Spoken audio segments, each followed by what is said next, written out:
Welcome to the Metaphorosis magazine podcast, your home for beautifully made speculative fiction. The magazine is edited by B. Morris Allen, and I'm your host, Matt Gomez. This week's story is Devilish Calliope in the Ungrooviest Apocalypse by Evan Marcroft. Evan Marcroft is a speculative fiction writer from California, currently residing in Chicago with his wife. Evan uses his expensive degree in literary criticism to do menial data entry and dreams of writing for video games, but will settle for literature instead. His works of science fiction, fantasy, and spine-curdling horror can be found in a variety of venues across the internet, such as Strange Horizons, Asimov's, and multiple times in Metaphorosis. Find him online at evan-marcroft.squarespace.com or on Twitter at evan_Marcroft. That's EVAN_MARCROFT. Let's jump in.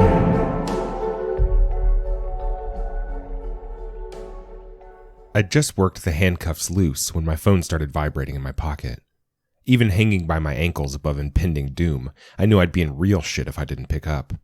I made a sort of cup out of my hand and pressed the phone to my ear. "This is Devilish, urgently speaking." "Devilish, it's me. Are you free to talk?" I glanced up, or rather down, into the flame-rimmed iris over which I'd been suspended by my ankles. Through a shimmering of superheated space-time, the stratified circles of hell were bared like flayed muscle. The radioactive unlight of hellfire brought tears to my eyes. And not for the first time, I wish I'd packed the thing of Visine. I always think I won't need it, and I always do. "Very briefly," I said. "You were supposed to report in yesterday," KK continued, audibly irate. "I hear chanting. Are you still working on the Alchemist affair?" I was, and things were starting to get real and groovy, by my professional estimation. The man in question stood outside the chalk pentagram that kept the wound between dimensions from hemorrhaging into our reality.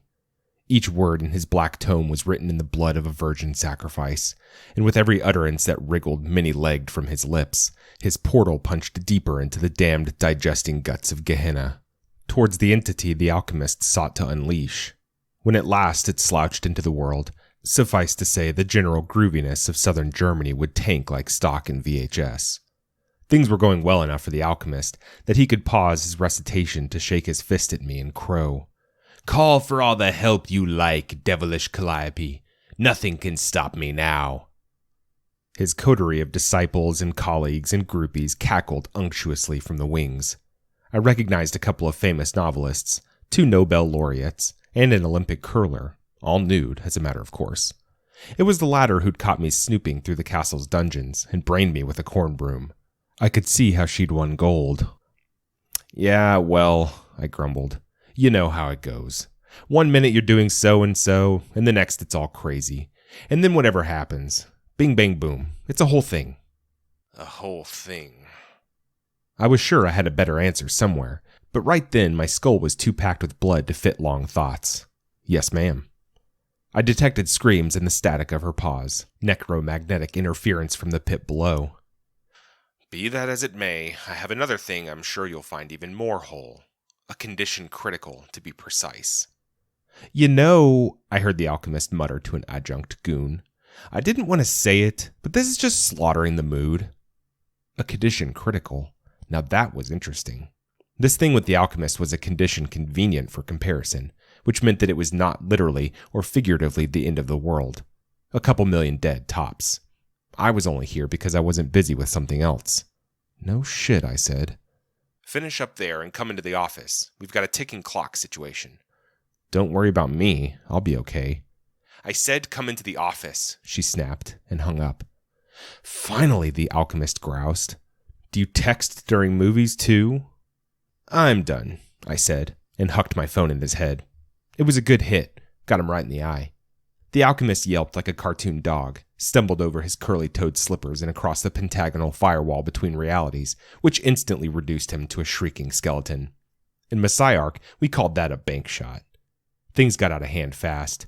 Stygian flames raced along the alchemist's bones, and his goons went up like oily rags as the chamber became an inferno.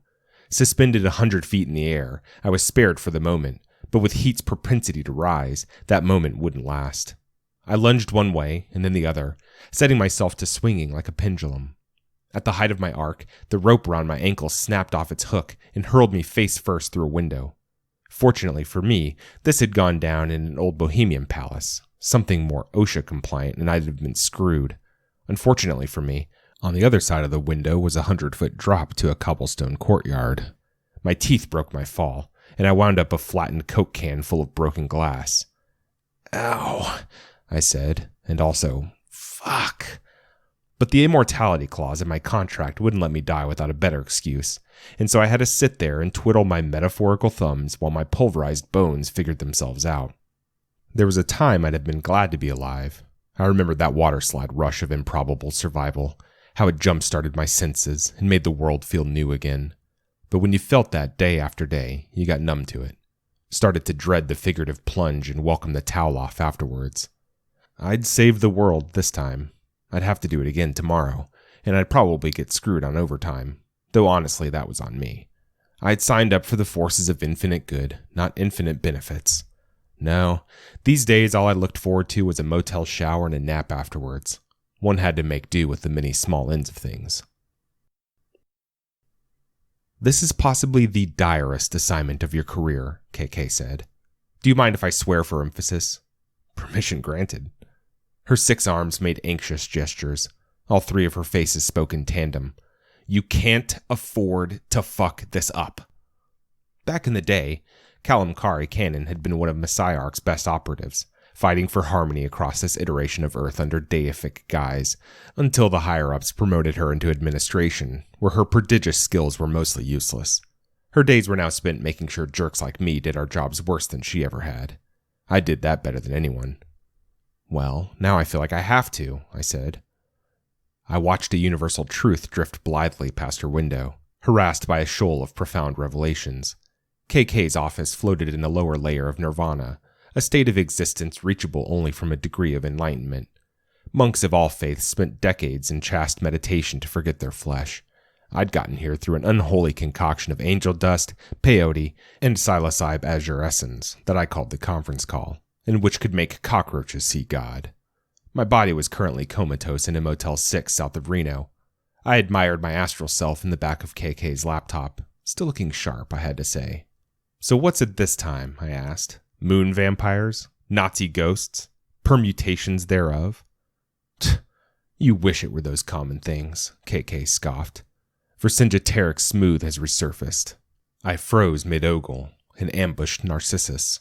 Shit. When? This morning, at 1100 hours. He's gone over to Megavile, I cut in, hasn't he? It appears so. My throat got tight and my neck got itchy, the way they do when you swallow too much at once, or see a bear coming at you with a loose brick in hand. You live as long as I have, you find the body only has so many responses for discomfiting things. Great, I managed. Groovy. I'd known, from the day he'd run off, that Smooth would turn up again eventually. The guy had been on the front lines longer than anyone, KK included. He wouldn't go get himself killed off-screen like some side character. The question had been which side would claim him. In the eternal dodgeball game between multiversal good and multiversal evil, nobody didn't get picked. I'd hoped, futilely, I suppose, that he'd find his way back to Messiarch. He still owed me for bagels. What did he do? KK tapped a button, and her projector flickered on. This is need-to-know information. I wish you did not need to know, but God help us, you do. At 1100 hours this morning, Messiarch's Department of Inadvisable Science was attacked by the trans-universal terrorist unit called the Wild Hunt, a known branch of Megavile. They were led by Vercingetorix Smooth. She tapped another button, and a grainy surveillance still appeared. A squadron of motorcycles hauled fiery ass across the ginger sands of Mars, leaving a concrete fortress shattered in their rearview mirrors. These weren't your slippery, sleek Kawasaki ninja mobiles. These were burly, chrome-bellied choppers, and there was no mistaking the figure who rode at their head, looking like a devil on wheels in his shiny new leather duds. Good to see you, bud. We lost 6 operatives repelling their assault, KK went on, and we could not prevent Smooth from absconding with a prototypical collido-quantumly correlated thermonuclear device. I frowned at that, momentarily perplexed. A collido-quantum... Oh God, no. Really? We made a voodoo nuke? KK sighed for about a minute straight. 3 mouths, 3 times the lung capacity. The Department of Inadvisable Science exists to preemptively innovate and isolate dangerous technologies. If we don't invent it, Megavile will. I took off my glasses and hung them from my collar. I did not need corrective lenses to see the looming mountain of irony. You might say that was inadvisable. 2 hands massaged KK's temples, while another worked a stress ball. The rest looked about ready to throttle me. "These decisions are not mine to make," she replied stiffly. "Anyway, the present danger cannot be overstated. If activated, the device will detonate every nuclear weapon within 10 billion iterations of this universe. The death toll will be incalculable. Misery and disorder will proliferate on an unprecedented scale. While the front line of this conflict is ever in flux, the higher-ups have deemed this eventuality an unacceptable concession to Megavile. Given your history with Operative Smooth, they believe that you are uniquely qualified to locate him and retrieve the device. As the arbiter of all things groovy and not, I had to admit that an apocalypse to the zillionth power was decidedly ungroovy. Who's to say he still has it? I asked. If he'd handed it off to Megavile, they'd have used it without hesitation. He's holding on to it for reasons unknown and disconcerting. 3 of her eyes drilled into me like they could torture out a hidden answer. The other 3 looked very tired. "Do you know where to find him?" Did I know where to find a universe-hopping biker assassin? It wasn't like he'd been sending me postcards from balmy Bora Bora, but him keeping the voodoo nuke, that got my mind a whirring. For Sinjateric Smooth had a reason for everything. What I knew, perhaps better than anyone, was that it was never the reason you suspected. "Not a clue," I said, "but give me a deadline to run up against and I'm sure I'll panic into something." "The deadline is whenever your ex-partner decides to use the damned thing," KK replied. "You'll know when you reach it." 32 hours hence, I was cruising up the I-90 towards the heart of Chicago. The city rose ahead of me like a large urban conglomeration. To my right, Lake Michigan was a big blue thing. The come down from enlightenment had pretty much depleted my capacity for abstraction. Initially, I'd had no idea where to start looking for Smooth. KK hadn't been a whole heaping of help either. Agents were being mobilized across all realities, what with the trans-universal threat. Given the emergency, I figured I'd be given a crack team of my Earth's best operatives to work with, but one apocalypse did not put others on hold. "Busy day?" I'd asked, to which she'd swiveled her monitor to show me a werewolf eating the president. Busy millennia. But I'd remembered that the Wild Hunt had been active for centuries before Smooth took over. They'd made plenty of appearances from this Earth, pillaging, slaughtering, and recruiting from among its most brutal souls.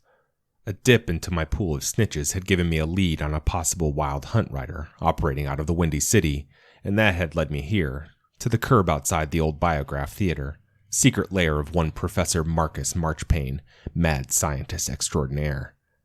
I found my way into the theater's secret basement without difficulty, fiddling with every doodad in the prop closet until a trapdoor opened beneath a box of wigs. I breezed impatiently through the various traps therein, the gases and the lasers.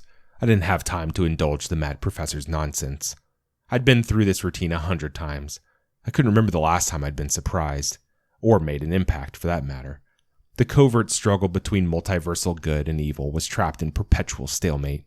Messiarch championing order, liberty, good vibes, and taxes filed on time, with Megavile harbinging everything opposite: chaos, fascism, ska, and indiscriminate genocide. We'd win one battle, Megavile the next. We'd stop an eruption, they'd shoot a Duke.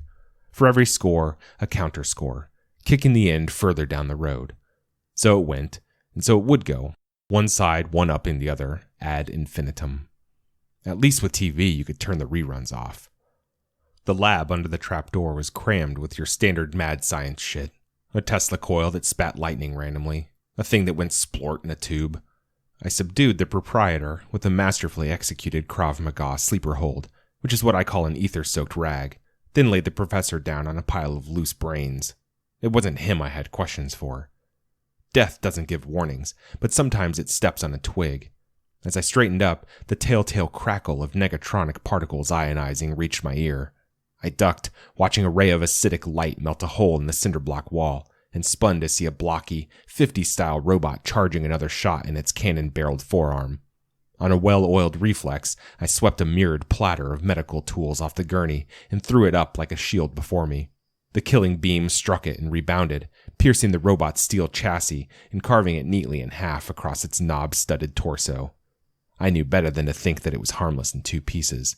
I strode over and crumpled its gun barrel beneath my heel.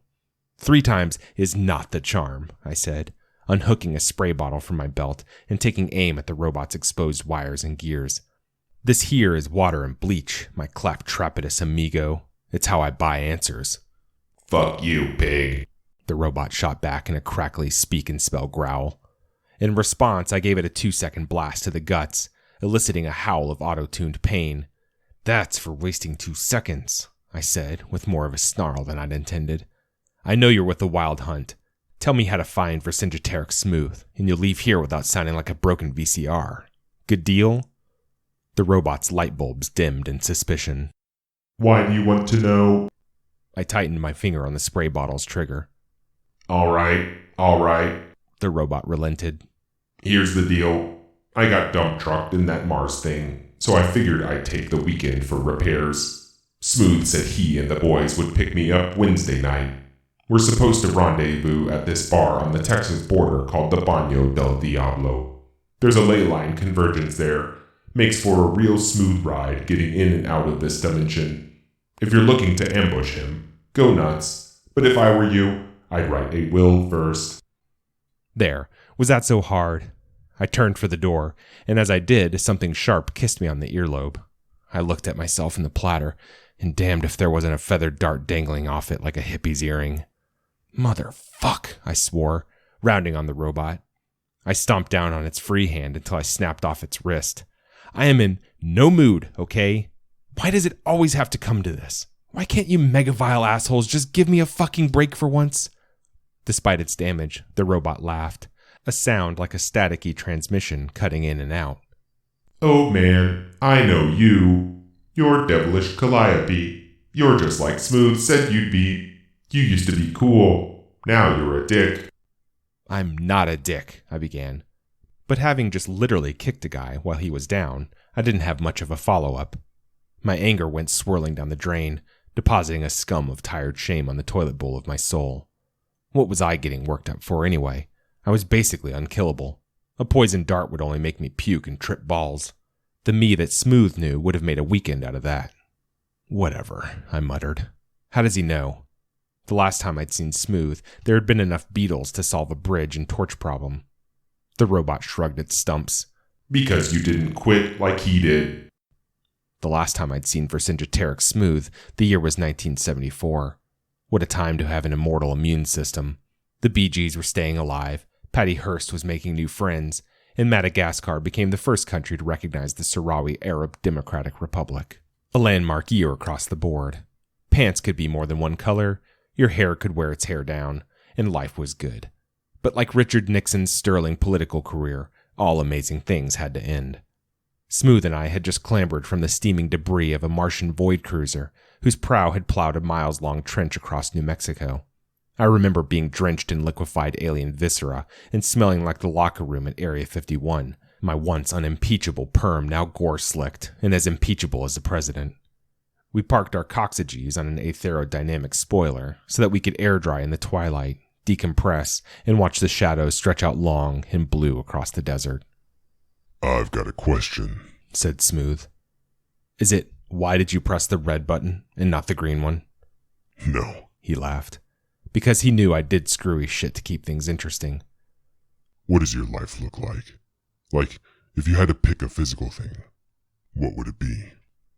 That was a very 70s sort of question, very in vogue in the dynasty of horoscopes and LSD.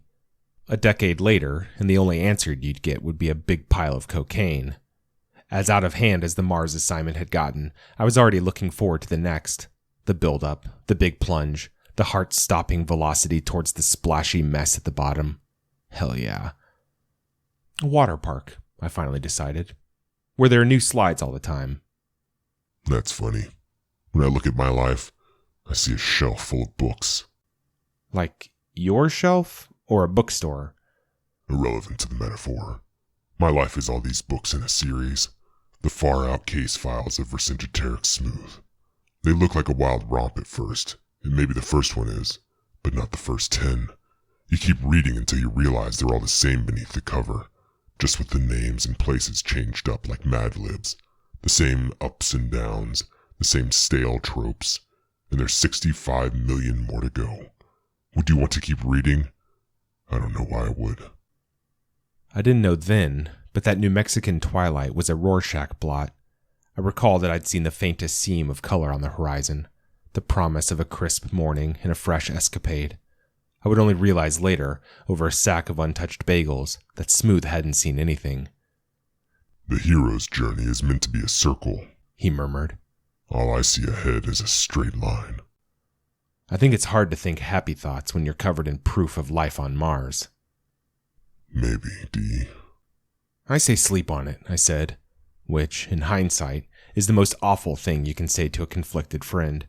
I could have offered to hold some of what he was carrying. I could have cracked a joke and laughed his trouble away. Instead, I told him to take it to a bed, where it would grow sour beneath the sheets, like a body in the throes of addiction. You'll feel better tomorrow.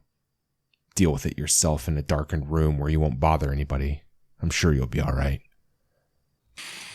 Yeah, probably. Smooth stood, teetering on the space fin from another world. Do me a huge. Tell KK I'm taking a personal day. I think I've earned it. I'll be back in on Wednesday. See you then, yeah?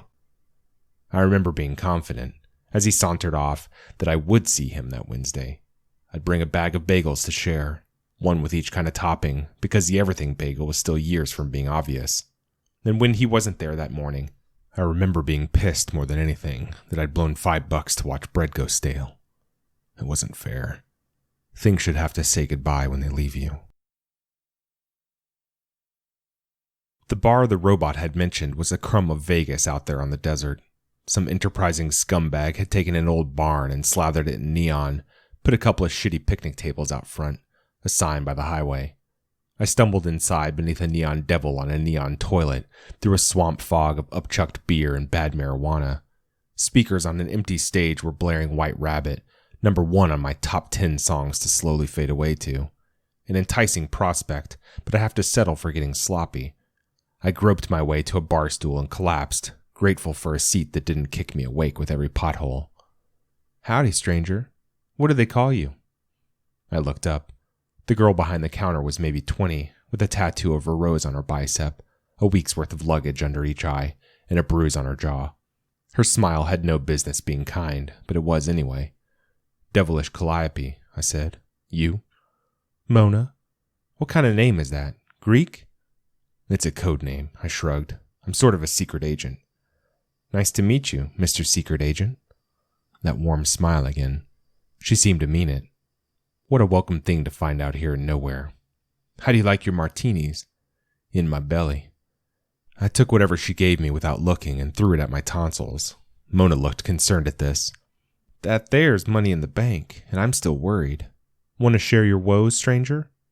Who says I got woes? Mona shrugged. Wouldn't be here if you didn't. I actually could argue, having wound up in worse places under happier circumstances.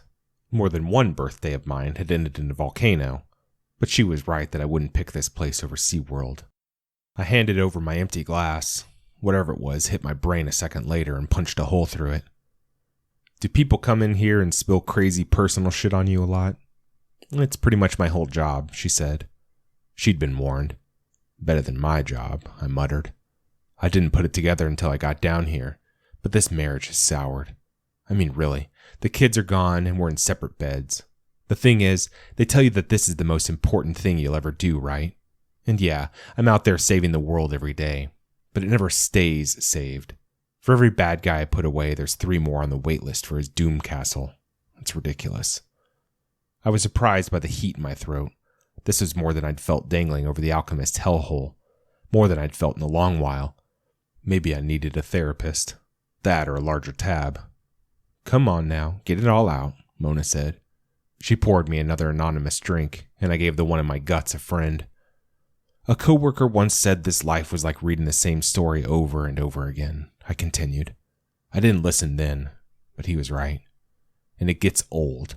Every go-through, every day you save, you lose a little crumb of enthusiasm. And when you run out, all that's left is a big asshole. That's me. Hi. "Hi," Mona replied, unsure whether to laugh or frown. I sighed and smeared the sweat on my brow into my hair. It feels like a race between finally doing something halfway consequential and just giving up. At this point, I don't know which one I'm rooting for. "If you don't mind me saying," Mona said, "that sounds better than doing something that definitely doesn't matter." She was polishing a highball without looking at it. A dozen more were lined up along the countertop. I blinked and saw the bar through her eyes. It went much further than I knew, snaking years into the past and decades into her future. "Been working here long?" I asked. She smirked. "You know any other shitty desert bars hiring?" I had to admire a lady who could push a lot of hurt down with a cheek muscle. "Listen," I said. "I was serious about the whole secret agent thing. I've got bad guys showing up any minute, and it's going to be a whole thing. Do yourself a favor and clear out while you can." Mona shrugged, like this was every day for her. "Thank you kindly, but I got rent to pay. I don't get to be scared of much. You and your pals just pay for anything you break, okay?" I was about to elaborate when life interrupted like the asshole it was. Every head not face down in vomit turned as the stealthiest storm I'd ever heard cleared its throat. Lightning flogged the earth in a dozen places, and the thunder that followed sounded like unmuffled engines. Headlights knifed through the Mazarine twilight. One by one, a squadron of motorcycles skidded to a stop in a barricade outside the bar and let off a procession of monstrosities. Octo-fiends from Planet Z, vampire honeys with gold-capped fangs, extra-dimensional entities of such weird physics that my eyes could perceive only their spurs and bandanas. Their collective rap sheet would have killed a rainforest. The wild hunt, ride or die. They sauntered in, silent as pallbearers, and stood aside to let barflies take wing. The glass in Mona's hands shattered on the floor as their leader filled the doorway and crouched to squeeze inside. At full height, his snout clipped the rafters. His feet stamped 3 clawed craters in the floor. Mona sucked in a breath, as if she'd never seen a 40-foot Tyrannosaurus Rex in a biker jacket stomp into a bar. Like I said, the guy had been on the job longer than anyone. "Hi, Smooth," I said. "Hi, D," said Vercingetorix Smooth. "Happy Wednesday." My old partner settled his 16 scale-bound tons down beside me at the bar, his massive skull casting me in shadow, his tail curling around my stool. A telescoping robotic claw dropped a crinkled tin on the counter. To her credit, Mona had bravely stayed put and began to fill a mug. "You look like you need an adrenaline shot," Smooth remarked. "You look extinct," I replied. "You knew I'd be here." "Know the reason to gank a voodoo nuke, other than the obvious one, I mean." He snapped a prosthetic finger, and a betentacled crony placed a locked briefcase on the counter between us. "I wanted to see you again," he said. "It's not easy to hang out, the way things are. I thought, those assholes must be running old Devilish ragged. I'd better touch base. But how, I wondered, to get him alone without everyone freaking out?" I glanced casually at the innocuous case and beat down the urge to run screaming from it. The voodoo nuke. I called it that too. Smooth had no lips, but I'd learned to tell when he was smiling. "I bet you did." "I can't let you leave with that thing," I said. "That sucks," he replied. "Normally you could have it, but the boss is on my ass about this one. I'm afraid I've got to be inflexible. How about you put it out of your mind? Let the inevitable come to pass. Tell me how you're getting on." I swiveled my stool to look him in the eye. I picked the left one, it being the only one I could see. "This is what I'll tell you. I've got a company card, and you've got the spoils of 1,000 worlds. We're at a bar, and we've both come a long way. We'll drink for it. I win, you hand it over, and go back to revving your engines in quiet neighborhoods like the villain you are." "We'll drink for it?" Smooth echoed bemusedly. "What do I get if I win?" "If you win, you get me." Smooth lapsed into a silence that bordered on theatrical. I waited without a doubt he'd go for it. Not because he craved another servant of evil, no. Because he missed me. I knew that because I was his friend, and I wanted the same thing. I missed my buddy. Smooth affixed a slit pupil on Mona, and downed his mug in one pull, letting the suds dribble between his fangs. Hops commingled with gut-fermenting carrion became something even I wouldn't huff. "Line 'em up." Mona looked at him, then me. Are you really the good guy? The goodest here, I said in full honesty. And that box is dangerous? I pinched an invisible grain of rice. Little bit. She nodded at the ground and set her jaw. All right. Ooh, boy. Smooth had a crossroads devil who could whip up a magically binding contract. Neither of us would be wiggling out. With everything signed in blood, the drinking commenced. Mona poured shots and we downed what we were given. Vodka, gin, other pellucid poisons. My kidneys had survived tours of Australia, Russia, and Arizona U, but Smooth was a gigantic dinosaur, so who could know the odds? It was cordial at first, drinking as we caught up on the last few decades. He didn't seem to mind me foiling Megavile's plots, and I guiltily enjoyed hearing about the interesting people he'd been eating. We could have gone on into the morning, but it was only a matter of time before we found that unavoidable question at the bottom of a glass. Best to rip the Band-Aid off. Why did you quit? I asked. Smooth handed Mona his latest empty and took a refill. It's like I said in the desert. He'd barely begun to slur his words. Meanwhile, I felt like the barn had left port, and the seas were getting choppy.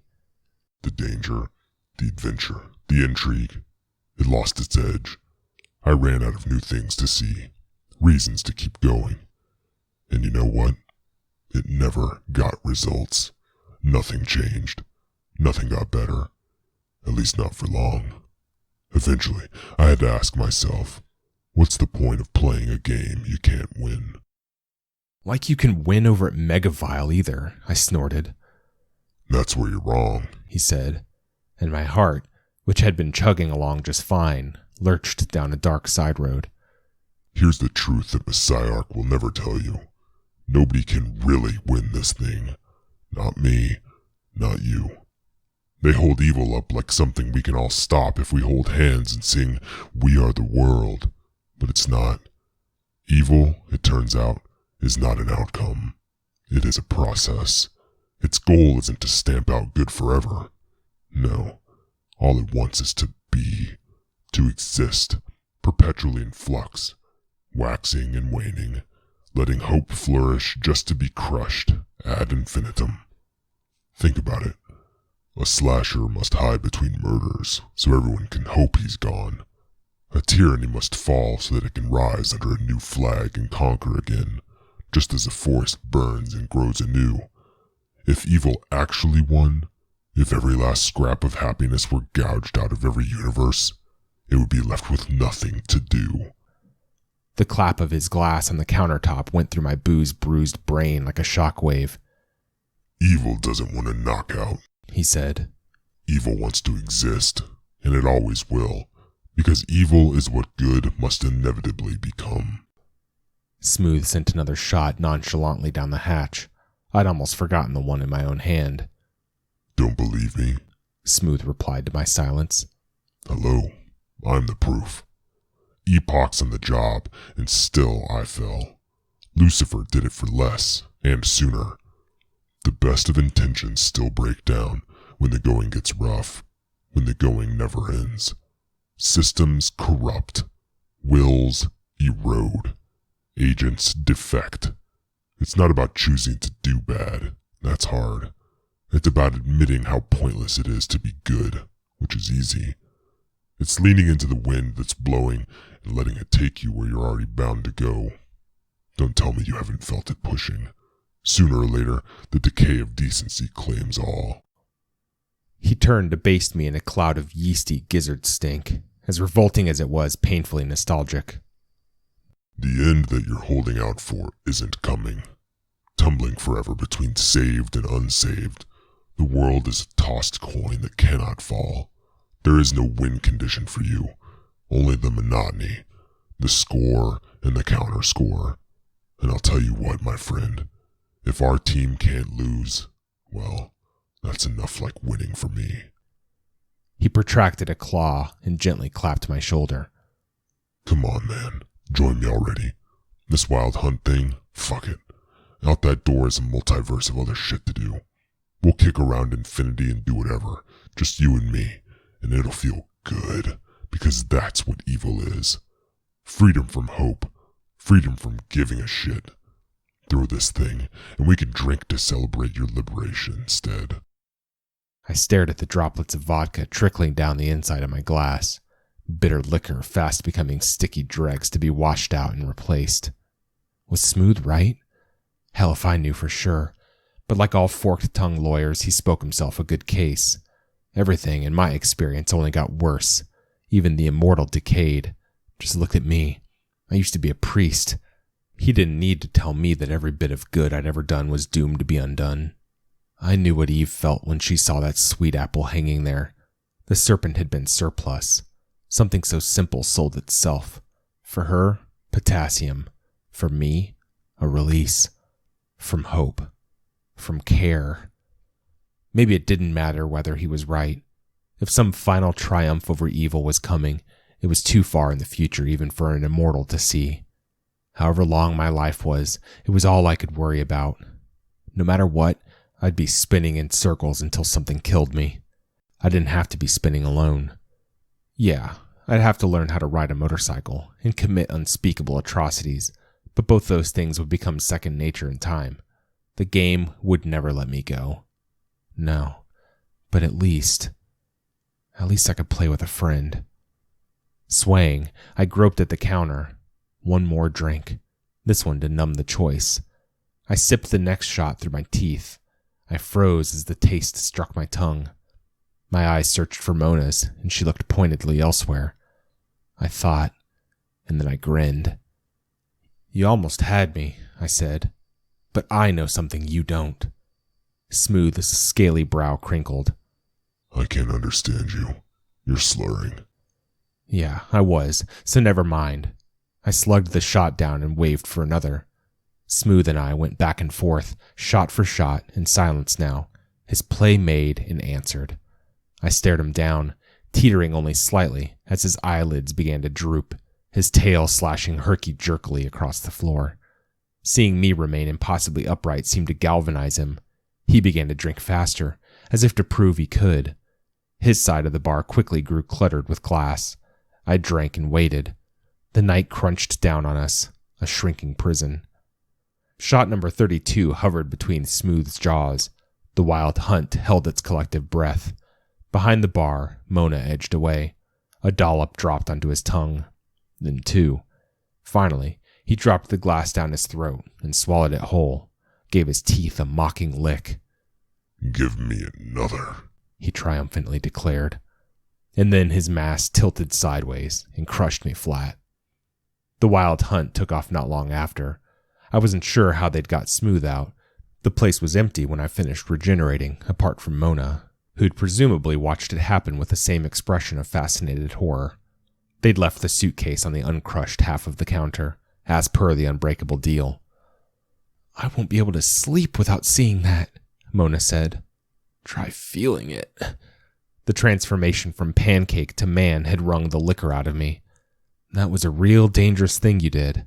Hell if it didn't work, though. She'd had a final shot lined up for me. I drank it now, needing the fluids. Pure, unfiltered water, straight from the tap. You looked like you needed it. Mona shrugged like it was nothing. Even so, she wore that wide-eyed, shell-shocked expression you get from your first blast of weird. No, it would not wear off in time. It was pretty much her face now.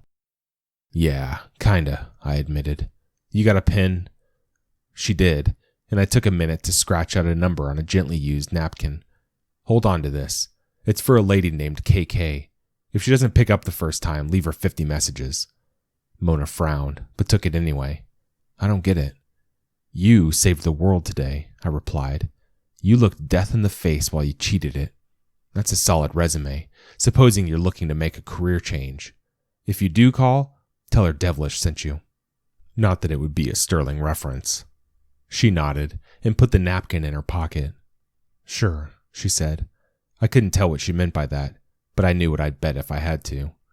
I stepped outside with a briefcase to find that someone had slashed the tires on my Matador, lowering its value not 1 cent. I put the voodoo nuke under the seat and sat on the hood to make a call. The wild hunt had taken the storm with them. The stars winked overhead like a million proud uncles. Operative Calliope. KK sounded her usual harried self. What is it? What's going on? Nothing, I said. I got the thing. What? I got it, I said again gently. I met Smooth, got the bomb, sent him packing. It's all right now. You don't have to worry. Everything is groovy. Take a rest. Silence on the other end, but I could hear her unclenching, breathing out for the first time all day. Maybe for the first time all year. Thank you, Dee, she sighed. I'm glad to hear that. And I will. I smiled for no one's benefit. Hey, so what's next? Where do you need me now? But she didn't need me anywhere, it turned out. The stars had aligned. For at least this effervescent moment, the world was out of crises. My next call was for a tow. Afterwards, I stretched out against my windshield, closed my eyes, and felt the earth glide through space, a ship on calm seas. I wished I could have told Smooth what I'd realized in the bar. Twice now I'd stayed silent when I shouldn't have. Evil is what good must inevitably become. He was spot on there. But what I'd figured out was that, emergent from unlikely places, unexpected faces, good sprang from nowhere at all. For every me that lost faith on the slog towards nowhere, there was a Mona.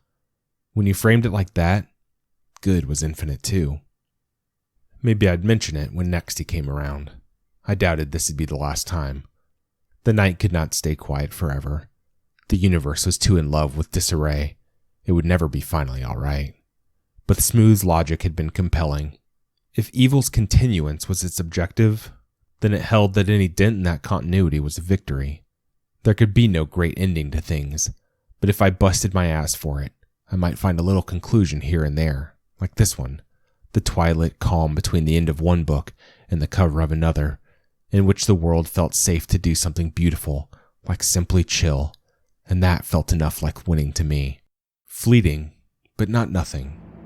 The many small ends of things.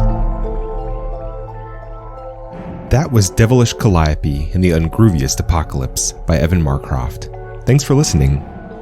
If you'd like to read or listen to more speculative fiction, visit us online at magazine.metaphorosis.com or on Twitter at MetaphorisisMag.